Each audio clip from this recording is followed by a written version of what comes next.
25 बड़ी खबरों पर। वित्त मंत्री निर्मला सीतारमण ने आज आर्थिक पैकेज की तीसरी किस्त की जानकारी दी। पहले 2 दिन में उन्होंने प्रवासी मजदूर, किसानों और एमएसएमई के लिए कई ऐलान किए। वित्त मंत्री निर्मला सीतारमण ने आज 11 घोषणाएं की, जिनमें 8 घोषणाएं बुनियादी ढांचे को मजबूत करने, क्षमता और बेहतर लॉजिस्टिक के निर्माण से जुड़ी थी। बाकी 3 प्रशासनिक सुधारों से संबंधित थी।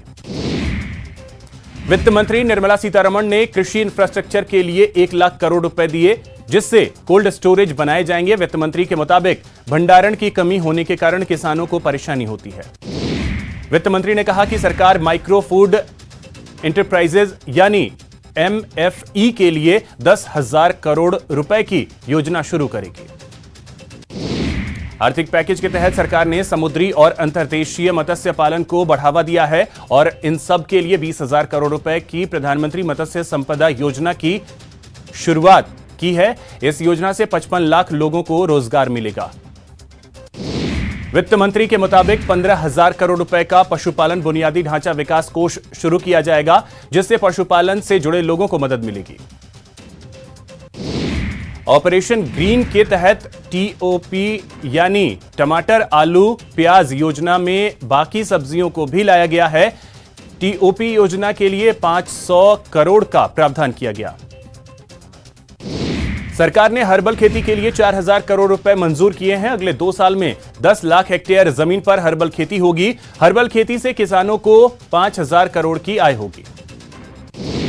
मोदी सरकार ने 2 लाख मधुमक्खी पालकों को बड़ी राहत दी है और उनके लिए 500 करोड़ रुपए की शुरुआत की है। इस योजना से मधुमक्खी पालकों की आय बढ़ेगी। सरकार अब किसानों को ई-ट्रेडिंग की सुविधा देगी, ताकि उन्हें राज्यों के बीच आने वाली खरीद बिक्री से जुड़ी मुश्किलों का सामना न करना पड़े।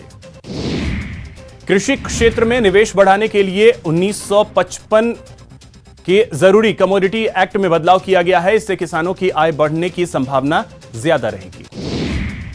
देश में कोरोना संक्रमितों की संख्या 81,970 हो गई है। केंद्रीय स्वास्थ्य मंत्रालय के मुताबिक 51,401 का इलाज चल रहा है। 27,919 मरीज ठीक हो चुके हैं। 2,649 लोगों की मौत हो चुकी है। राजस्थान में आज कोरोना के 154 नए मामले सामने आए। यहां कोरोना पॉजिटिव मरीजों की संख्या 4,688 तक पहुंच गई है। अब तक 125 लोगों की मौत हुई है। लॉकडाउन 4 को लेकर सीएम अशोक गहलोत ने समीक्षा बैठक की। कोर ग्रुप के साथ हुई बैठक में 17 मई के बाद की रणनीति पर मंथन हुआ। बैठक में सीएम गहलोत ने प्रवासियों के पलायन को लेकर हालात का ब्यौरा लिया। साथ ही अफसरों को निर्देश दिए कि कोई भी श्रमिक पैदल चलने पर मजबूर ना हो। बैठक में सीएम गहलोत ने अफसरों को आदेश दिए कि श्रमिकों के लिए बने कैंप में बुनियादी सुविधाएं सुनिश्चित की जाए और बाहर से आने वालों के क्वारंटीन पर फोकस किया जाए। दिल्ली एयरपोर्ट पर प्रवासी राजस्थानियों की मेडिकल स्क्रीनिंग की गई। इसमें राजस्थान सरकार के डॉक्टरों की टीम भी शामिल थी।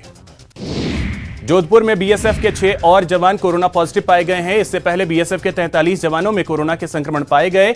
अब तक कुल 49 बीएसएफ जवान कोरोना पॉजिटिव पाए जा चुके हैं। सुप्रीम कोर्ट ने कहा कि घर लौट रहे प्रवासी मजदूरों पर नजर रखना या उसे रोकना नामुमकिन है। सुप्रीम कोर्ट के मुताबिक बेहतर होगा कि सरकार इस पर जरूरी कदम उठाए। गुजरात के भरूच में प्रवासी मजदूरों ने पुलिस पर पथराव किया। बेकाबू मजदूरों को काबू करने के लिए पुलिस ने आंसू गैस के गोले भी छोड़े। गुजरात के अहमदाबाद में एक बार फिर श्रमिकों का हंगामा देखने को मिला। यहां घर जाने की जिद में भारी संख्या में लोग रिंग रोड पर जमा हो गए। इस दौरान सोशल डिस्टेंसिंग की धज्जियां उड़ती देखी गई।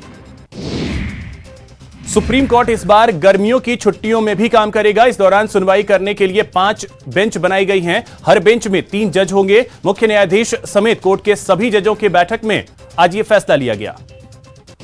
इस साल जुलाई के अंत तक भारत को पहले 4 राफेल फाइटर प्लेन मिल जाएंगे। फ्रांस से राफेल हरियाणा के अंबाला एयरबेस में उतारे जाएंगे।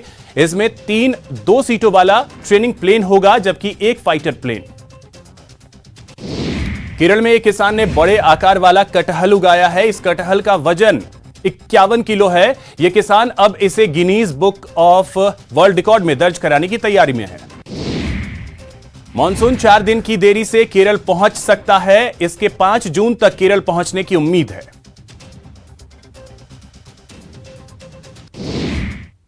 चलिए बात करते हैं मोदी के महा पैकेज की। वित्त